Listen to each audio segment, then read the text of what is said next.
activist and lawyer Deji Adeyanju. He has actually questioned whether the organizers of Big Brother Naija reality show truly pays the winners their prize money. The human rights activist claimed that many past winners of the reality show ended up poorer after the show. He says, and I quote, do they really give BBNaija winners the prize money? The reason I am asking is because many of them end up looking extremely broke thereafter. He wrote via his X handle on Monday. Adeyanju's post came barely 24 hours after EBC was crowned the winner of the 10th edition of the Big Brother Naija reality show and walked away with a grand prize of 150 million. On Sunday, his post elicited mixed reactions, with many BBNaija fans challenging him to mention names of former winners who became poorer after the show, but he did not respond. ATM recalls that Fina, who won the 7th edition of Big Brother Naija in 2022, has repeatedly called out the organizers over unpaid prizes. I would like to, now you organized an event and somebody won the Mind Saga competition. Did you give them their money? Yes, we gave them the money. Okay, so nobody can come and drag exactly. the Nobody Mind can Saga. come and drag me and say, I did not give you the money. I will show you receipts. I'll show you receipts. That's it. Yeah, you show receipts. Now, this has been like a reoccurring decimal where I've seen people who even go for musical competitions come out and say, okay, I won this and these people paid me what they said they would pay me is not what they actually did pay to get. So what's up with all this? What's your point of view to this actually? If the organizers cannot get that amount, they should put out amounts they can give. I think what DJ is saying is something we should research more about. It's something we can, because there's high possibility that those guys don't get the money they were actually arranged for. There's high possibility, because I currently have someone who said he went for a competition in a particular place and did not. He was to get some prizes. He was not given the money. He was only given this car, and they told him before the end of the year, where he has the time limits to work with them, they will be able to give him the money. Then another part of the deal says that they will give him a car, a branded car with their name, winner of so 2024. He will be cruising with it. He will be the face of the brand and all that. But then the money was not given to him. Money was not given to him, just the car, and he has been moving all about with the car. So he said that he was going to sue them if they didn't give him the money, and after that period of time elapsed. And I think it has elapsed, and he's rebranding the car. So it is something that is, should I say, reoccurrent with most of these brands, most of these competitions, and it's something that we need to look into. If we cannot achieve something, we should state it from the very onset, exactly, and say we cannot achieve this. I remember speaking to the director of the competition, Mind Saga's competition. I was stating from the beginning, I said, these prizes we are stating, can we give them the money? Yeah. Can we give them the money? Let us state it now.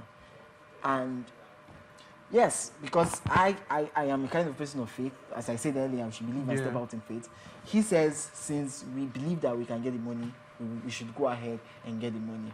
But then, when we had started the process, people had registered, and we say that they've gotten this in mind, that we are giving them this particular amount of money.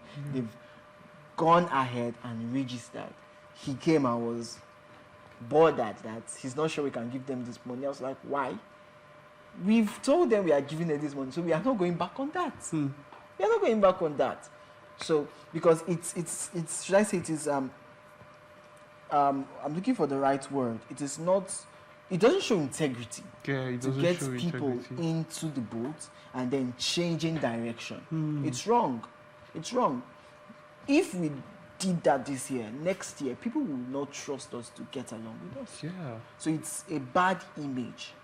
So most organizers of these events or these programs should understand that if you cannot get to this particular goal, cut your coat according to your size.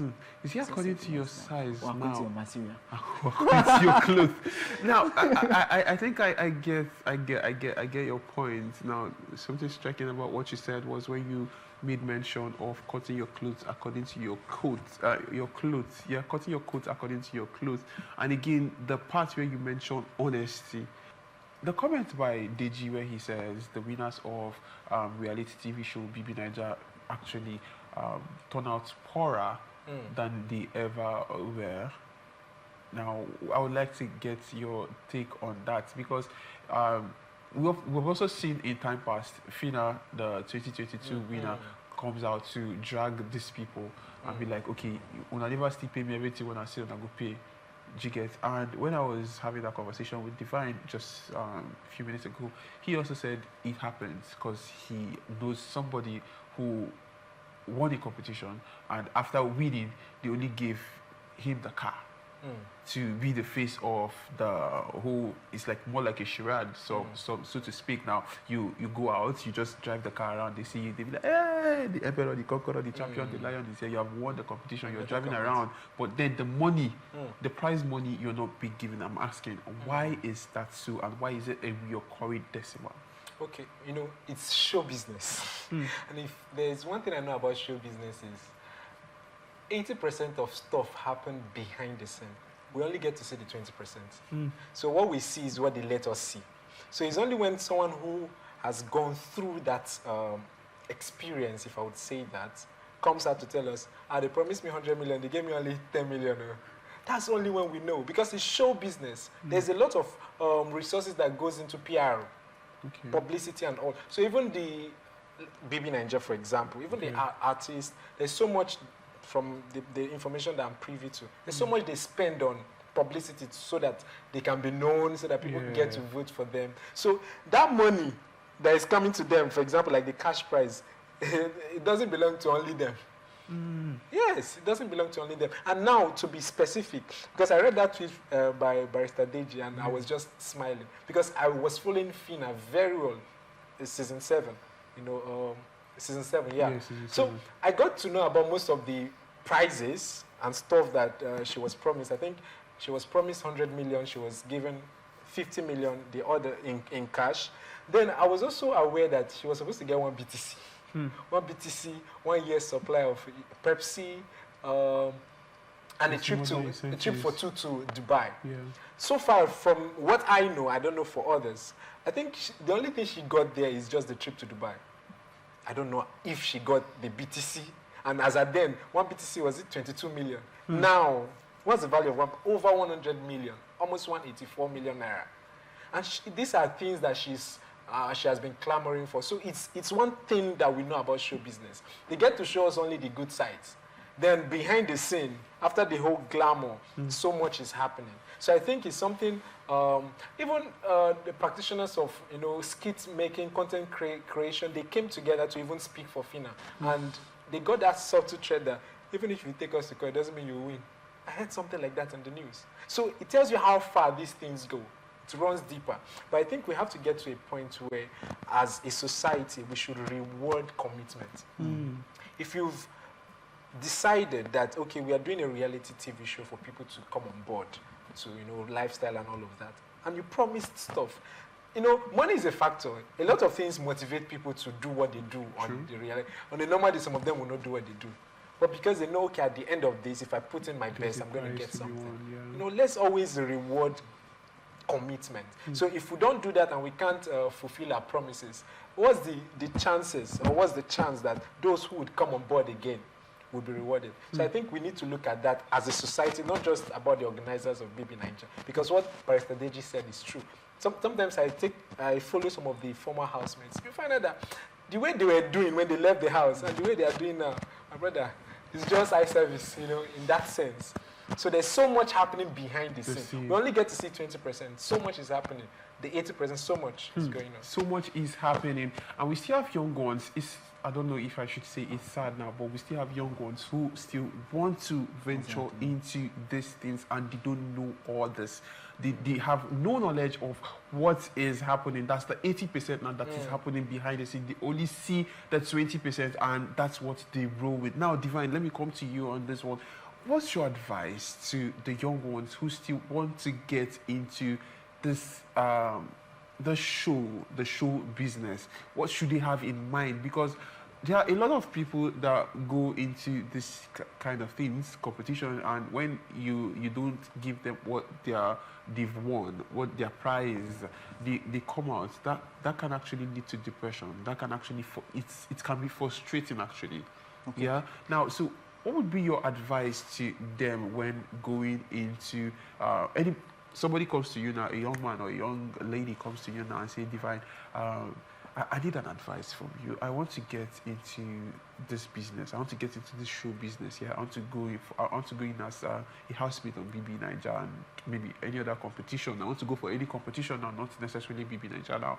What would be your advice to them, having had this conversation and the knowledge of the 80 and the 20% as he painted, as God painted now? What would be your advice to them? I would certainly say that you should follow the path that I will ask you specifically. Does this align with your career or your purpose? If it doesn't, then you don't have any business there. Do not let greed drive you to do things you are not supposed to do or go where you are not supposed to go. Now, if you don't get that 80%, it may be devastating if it is not aligned to your purpose. So imagine I do spoken words and I want to go for a competition. I would certainly want to go to a competition that gives room to spoken words, that I would function in spoken words. And I would not because I was speaking to somebody a few weeks ago. Yes, he was talking about DTH and all that. Our major focus was the visibility they may give, not particularly the money you may win. So it is not about the money, but the visibility. How can this enhance my career? How can this enhance my purpose? How is this taking me far? Because it is how far, not about how much you receive. You can get the money and the money would finish. But how can this platform give me an opportunity for me to shine better? That should be your focus. After this, what next? So that should be the question you should answer before indulging in anything. Do not let greed let you go into things and do unreasonable things. That's right. So That's right. it's very necessary to look at that. Thank you so much, Divine. Is what you're going for aligning with your purpose, and look beyond the prize money, and look towards the visibility, whatever it is that you want to venture into the show business would give you. I would ask you that same question, God, your advice to a young person who wants to get into the show business now. You know, I concur so much with what Divine was talking about and was saying. Show business to me is a means to an end. Gives leverage, gives visibility. So you should not go into show business as an end in itself. You're going into it so that you can get visibility for what you do. So like he said, you should have something you have going on for yourself. So that when that thing blows you up, you have something to run with. Because sometimes most of us, we have so much that we're doing, but we don't have visibility. And visibility is costly nowadays. So if you're going into show business, I feel anybody should. As long as you have something going on for yourself, go there so you can gain visibility, then you leverage on that. Boom. So whatever you're doing, just have something going on for yourself, then seek visibility so that you can launch. Whatever you're doing, have something going for yourself, then seek visibility, I beg your pardon, so that you can launch.